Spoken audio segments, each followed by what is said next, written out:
Voltando aí o raciocínio, né? Sapato mais eiro, livre. Sapate mais eiro, livre mais eiro também. Então, essas formas obtêm resultados semelhantes no quesito sentido e no quesito forma, né? Então, já que eu estou falando de forma e eu entendo forma como um segmento fônico, né? Fonêmico, né? Ou ainda um fonema só, mais providos de significação, eu entendo que eiro, né? Junto, unido à forma sapat, tem uma significação também, além da forma, né? Que sentido que eu tenho aqui em eiro, em ambos, né? Em ambos os exemplos aqui. O eiro serve para nomear, né? Tem o sentido de nomear o profissional que trabalha ou lida com determinado produto. Da mesma forma, aria, né? Em livraria, desculpa aqui, em livraria, né? E sapataria, da mesma forma, para nomear o estabelecimento que vende determinado produto. Então, eu entendo que tanto eiro quanto aria são formas também, porque eu consigo perceber que não somente há uma estrutura, mas também uma significação, um sentido de nomear alguém, né? Alguém que trabalha em um local, né? No caso aqui trabalha no local, trabalha com sapatos, trabalha com livros. O estabelecimento, né? O estabelecimento. Então, nessas duas formas eu consigo encontrar semelhança, né? Semelhança de sentido entre as duas, ok? Isso é o que eu chamo de, que nós podemos entender como alterações sistemáticas, alterações não só na forma, mas como no sentido também. Vamos adiante, gente? Deixa eu apagar aqui. Deixa eu apagar aqui. Falamos do método da comutação, na verdade. Deixa eu seguir aqui com o livro. O método da comutação, lembro que até brinquei com vocês, né, da questão da mutação, né, dos mutantes. A comutação é um método que utilizamos para substituir. É isso que quer dizer, né? O método da comutação, o método da substituição.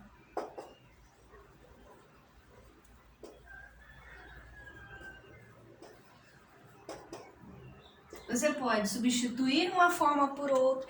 Na verdade, é para identificar se aquela parte, né? Como por exemplo do eira ou do aria, né? Se a parte de uma palavra, né? Pela troca, eu consigo perceber se aquilo é uma forma ou não. Então, é pelo método da comutação, que é o que a gente fez aqui no exemplo do sapato do livro. Eu substituí o eiro por aria, né? E por meio desse método da comutação, da substituição, eu percebi que há uma alteração no sentido da mesma. Então, eu consigo constatar que aquele pedacinho, né, da palavra é uma forma, realmente uma forma. Então, basicamente é isso. É uma comprovação por meio desse método.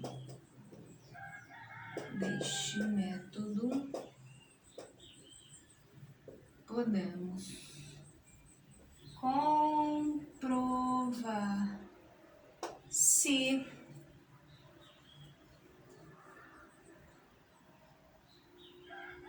um dado segmento fônico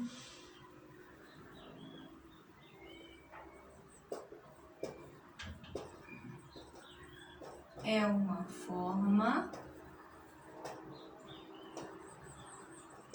mínima. Se um dado segmento fônico é uma forma mínima. Então, é por meio do método da comutação que eu consigo perceber se aquele segmento fônico é uma forma mínima, tá? Aí ela dá um exemplo, né? Ela, eu digo a Wanda, né? Na palavra florista, identificamos dois elementos, flor mais ista, ok? Que são formas, pois têm significação, tanto flor quanto ista, né? E são formas mínimas, pois não admitem segmentação. Elas são indivisíveis do ponto de vista morfológico. Então, eu não posso dividir mais essas duas formas aqui, esmiuçar do ponto de vista morfológico. Do ponto de vista fonológico, fonético, sim, né?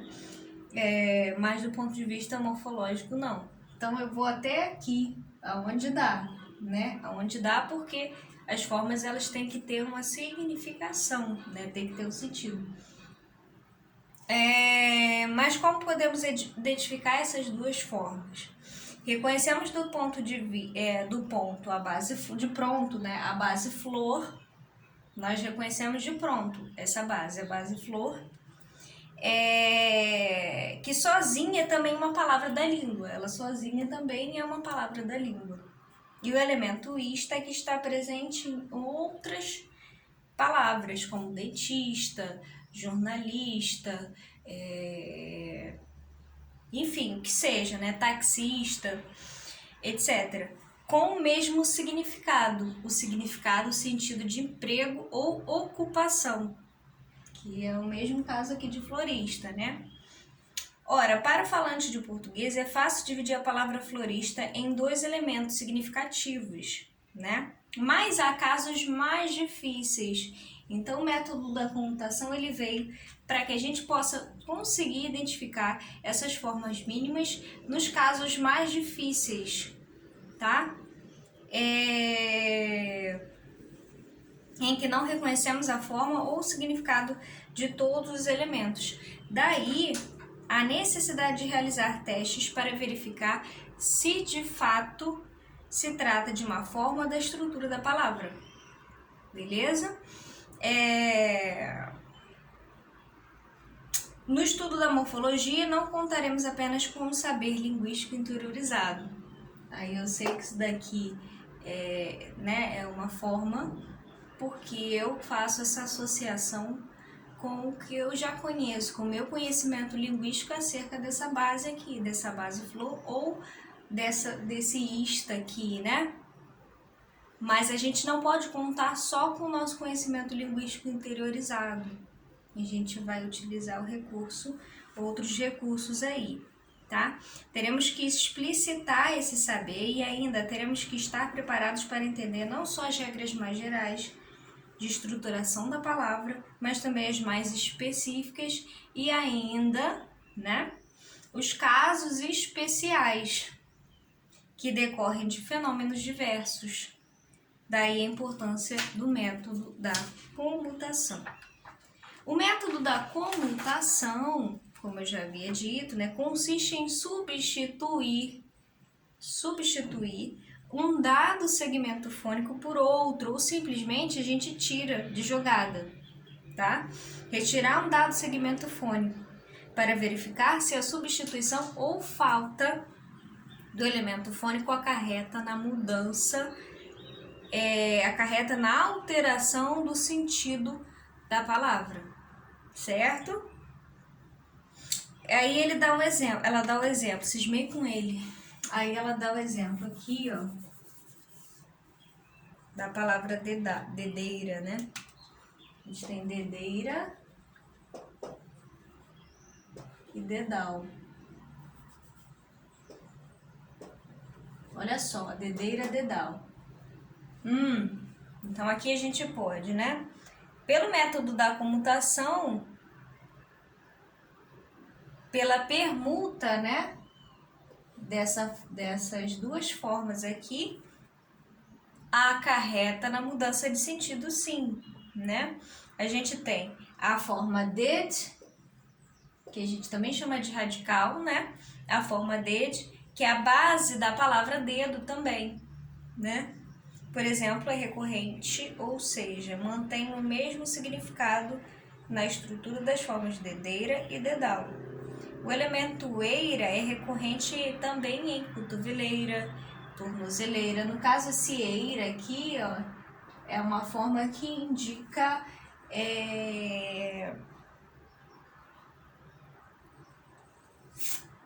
que tem uma noção de objeto de proteção.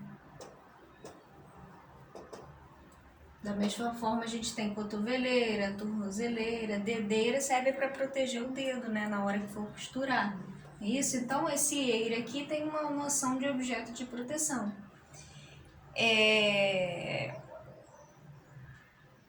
Dedeira e dedal, né, no caso aí. Então, nesse caso,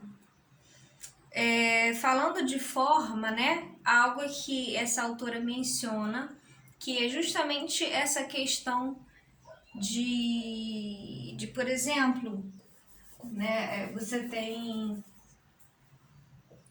uma dada sequência fônica em que somente uma dada sequência fônica somente será considerada uma forma mínima, tá? Ou seja, manifestação de um morfema. Isso é importante, gente, porque até aqui a gente começou a falar de forma, né? Morfologia, estudo da forma. Forma é uma sequência fonêmica, né? Ou um dado segmento fônico, né? Provido de significação. Até aqui a gente falou de forma, forma mínima, mas a gente tem que atentar também, né? Que todas essas unidades mínimas significativas recebem o nome de morfemas. Então, todas essas unidades mínimas significativas recebem o nome de morfema. Did, eira, né? Did, eu consigo ter como a mesma base de dedo e o eira como uma forma mínima que tem um sentido de objeto de proteção, como nós já havíamos dito, né? Um radical, mais algo que foi acrescentado a esse radical, que deu aí uma outra palavra, né? Essas duas formas mínimas eu vou chamá-las de morfemas.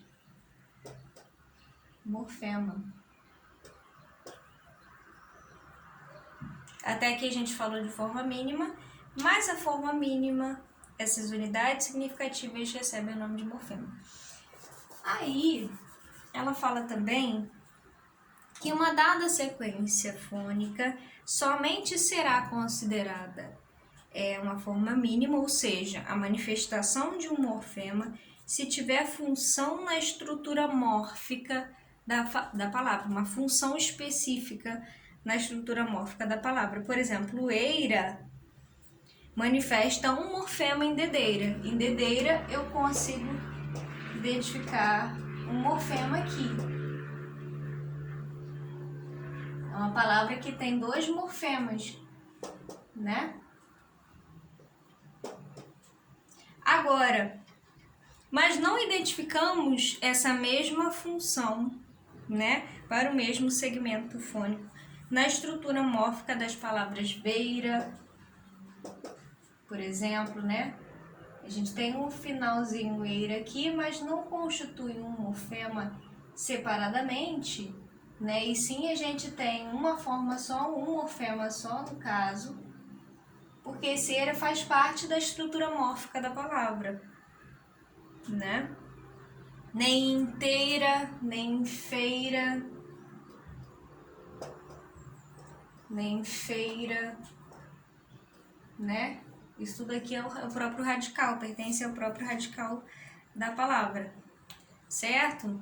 Então é também por isso que a gente tem que prestar atenção nessas formas mínimas e prestar atenção também em relação ao sentido que elas atribuem, né?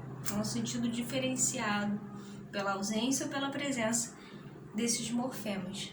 Ok, gente? A gente continua na próxima aula. Beijos, tchau, tchau.